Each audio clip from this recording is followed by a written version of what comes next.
ऐसा कुछ नहीं है। वो सरकार सुरक्षा के दृष्टि से ज़िले से बाहर जेलों में रखती है, उसी कड़ी में सरकार दूसरी जेल में शिफ्ट किया होगा। अब ऐसा कुछ है नहीं। तो क्या लगता है कोई इनकाउंटर की जो बात कह रहे हैं नहीं, ये झूठे अफवाह है, ऐसा कुछ नहीं। तो क्या लगता है क्यों इस तरह की अफवाहें ये नेता लोगों का अपना बयान है जनता में चर्चा में बने रहने के लिए, और कुछ है नहीं।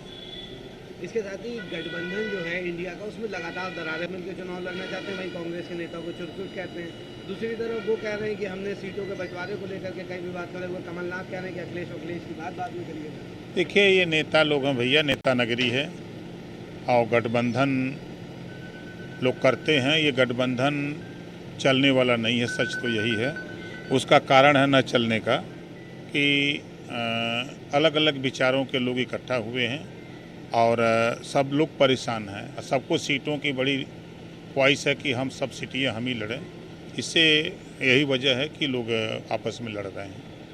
कांग्रेस के जो अध्यक्ष हैं मल्लिकार्जुन खड़गे, उन्होंने कहा है कि माहौल हमारे पक्ष में, हम 5 राज्यों में जीतेंगे और वो यानी कि भारतीय जनता पार्टी या एनडीए गठबंधन 0 पर रहेगा। यही स्थिति है, हम हर प्रयास कर रहे हैं और वो भी प्रयास कर रहे हैं। मुझे ये हास्यास्पद लगता है कि पीएम मध्य प्रदेश गए और कहा मोदी को बोल दिया। देखिए, हर नेता चुनाव लड़ाने वाला कहता मैं जीतता हूँ।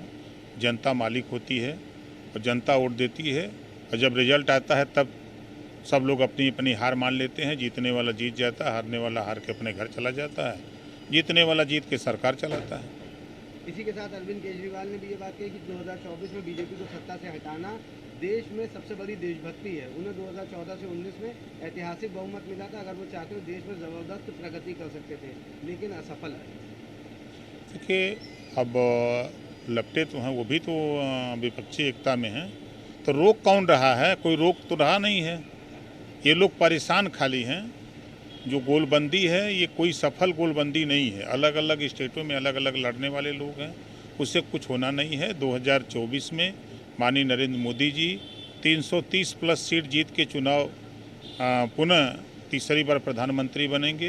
ये विपक्षी लोग, जैसे हम यूपी की अगर बात करें, आप बताइए केसीआर जी तमिलनाडु से आके कई वोट दिलाएंगे, लालू जी आके कई वोट दिलाएंगे, ममता जी आके कई वोट दिलाएंगे। यहाँ कुछ है थोड़ा। कांग्रेस का क्या जनाधार है? 2 ही एमएलए कांग्रेस के पास हैं यूपी में, 6 एमएलए तो हमारे पास हैं। तो ये कहने से और करने से बहुत अंतर है। लड़ाई उत्तर प्रदेश नहीं, पूरे देश में जो आज कह रहे हैं, आज लंबी लंबी गाड़ियां लेके सड़कों पर चल रहे हैं। देश में जो सड़कों का निर्माण हुआ है, इसके पहले कभी हुआ था? आज रेलवे पर चले जाइए, जो रेलवे का कायाकल्प बदला है, चाहे प्लेटफार्म हो, चाहे रेलवे लाइनें जो बिछ रही हैं, ये पहले कभी हुआ था क्या? आज कम से कम गरीबों के लिए आप उठा के देखिए, 5 लाख का आयुष्मान कार्ड, ये किसी सरकार में हुआ? किसान सम्मान निधि सीधे खाते में जा रहा है, जिस बात को स्वर्गीय राजीव गांधी जी कहा करते थे कि मैं 100 रुपया भेजता हूँ दिल्ली से तो 15 रुपया धरातल पे जाता है।